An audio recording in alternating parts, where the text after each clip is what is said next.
নিজেকে এভাবে কোনো ব্যানার বা পোস্টারে দেখাটা যেন আমার কাছে একটা আকাশ ছোঁয়ার মতো স্বপ্ন ছিল। আর স্বপ্ন যখন সত্যি হয় যেন তার আনন্দটা অনেকখানি আলাদা হয়। ভীষণ পপুলার এবং ফেমাস একটি ব্র্যান্ড যার নাম সুইস বিউটি। সুইস বিউটি থেকে আমাকে ইনভিটেশন দেওয়া হয়েছিল যাতে আমি তাদের সমস্ত প্রোডাক্ট দিয়ে একটা সামারে মানে গরমকালে একটা ওয়াটারপ্রুফ মেকআপ দেখাই। আর সেদিনের আমার ডেমনস্ট্রেশনের মডেল ছিল সুমনা। এই ডেমনস্ট্রেশনটায় আমি আগে থেকেই ঠিক করে নিয়েছিলাম একটা ওপেন কার্লসের ওপরে মডার্ন রিসেপশন লুক দেখাবো। তাই তো আমি আগে থেকেই হেয়ার স্টাইলটা কমপ্লিট করে নিয়েছিলাম সুমনার ওপর। সুমনাকে সাথে নিয়ে আর আমার সাথে ছিল অঙ্কিতা, যে আমাকে ওদিন প্রচুর হেল্প করেছিল। তো আমরা তিনজনে মোটামুটি পৌঁছে গেলাম বিশ্ব বাংলা মেলা প্রাঙ্গণে, যেখানে এই এক্সিবিশনটা হয়েছিল।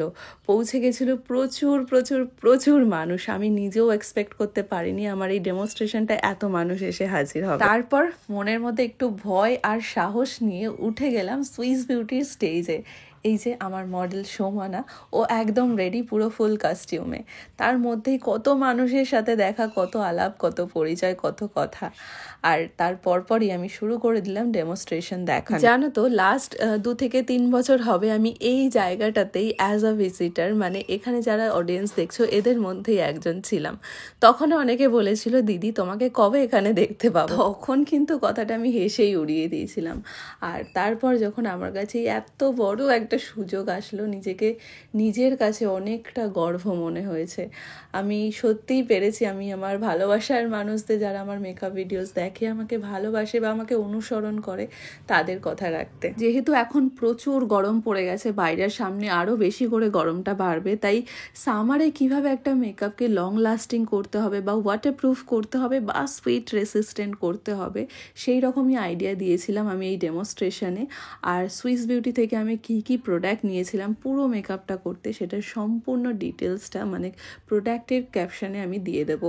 তোমরা চেক করে নিতে পারো, অথবা সুইস বিউটির ওয়েবসাইট থেকেও কিন্তু তোমরা সেই প্রোডাক্টগুলো নিতে পারো। আর চিন্তা নেই, এই ডেমনস্ট্রেশনটা তোমরা যারা মিস করে গেছো তারাও কিন্তু এখন প্রাইভেট মাস্টার ক্লাসে জয়েন করতে পারো। এমন waterproof, summer special makeup, bridal makeup, আরও নানান ধরনের মেকআপ তোমরা চাইলে শিখতে পারো। যেটা আমার লোকেশন হচ্ছে নিউ টাউন সুলভগুড়িতে। হ্যাঁ, এখানে আমার কোর্স শুরু হচ্ছে জুলাই মাস থেকে, আর তার আগেই অ্যাডমিশন পিরিয়ড শুরু হয়। সমস্ত ডিটেলস যাবতীয় সব কিছুর জন্য তোমরা এই স্ক্রিনে দেওয়া নাম্বারটায় যোগাযোগ করতে পারো।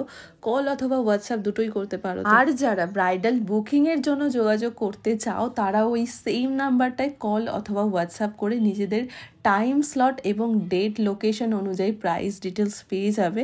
তার জন্য তোমাদের ডেট এবং লোকেশন মেনশন করাটা খুব জরুরি। যে কোনো প্রাইস ডিটেলস জানার জন্য কিন্তু লোকেশনটা ভীষণভাবে ভ্যারি করে। আর আমার এই ভিডিওটা কে কোথা থেকে বসে দেখছো তার জন্য কিন্তু একটা কমেন্ট করে যেতে হবে। তার কারণ হচ্ছে আমি সেদিন যখন ডেমনস্ট্রেশনটা দেখাতে গেছিলাম তার মধ্যে এরকম বহু মানুষ এসেছিল যারা প্রচুর দূর থেকে প্রচুর ট্রাভেল করে জার্নি করে এখানে এসেছিল কলকাতাতে। এবং যারা অলরেডি মিস করে গেছো এই এক্সিবিশনটা, তাদের জন্য আর চিন্তার কোনো কারণ নেই, কারণ আবারও হতে চলেছে কলকাতা এক্সপো। অনেকেই এমন পার্সোনালি টেক্সট করেছো, অভিমান করেছো, দুঃখ প্রকাশ করেছো এটা বলেই যে দিদি তুমি কেন আগে জানাওনি, তাহলে আমিও যেতে পারতাম এই এক্সপোতে, তোমার সাথে দেখা করতে পারতাম, তোমার মেকআপ দেখতে পারতাম।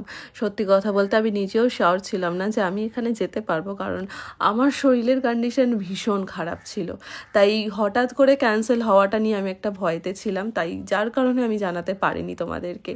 আর এই যে দেখো আমার মডেল রেডি পুরোপুরি একটা সামার বেস মেকআপে। এখানে কিন্তু খুব গরম ছিল, খুব সোয়েটিংও হচ্ছিল, বাট স্টিল আমার মডেলের মেকআপ কিন্তু অ্যাসেটিস ছিল। আর এই সম্পূর্ণ মেকআপটা করতে আমি কি ইউজ করেছি সমস্তটা তোমাদের এই ক্যাপশনে দিয়ে দিলাম, তোমরা চেক করে নিও, অথবা তোমরা কোনো নিয়ারেস্ট স্টোরে গিয়েও সেগুলো কিনে নিতে পারো। মেকআপটা শেষ করতে না করতেই একটা বড় সড়ো সেলফির ঝড় চলে এসেছিল, কারণ আমি ওদেরকে বলেছিলাম মেকআপ শেষ করার পর সমস্ত ফটো হবে। সব কিছু মিলিয়ে আমার দিনটা ভীষণ ভালো কেটেছে, তোমাদের সাথে এত সুন্দর একটা সময় কাটাতে পেরেছি, তার জন্য আমি অনেক আপ্লুত।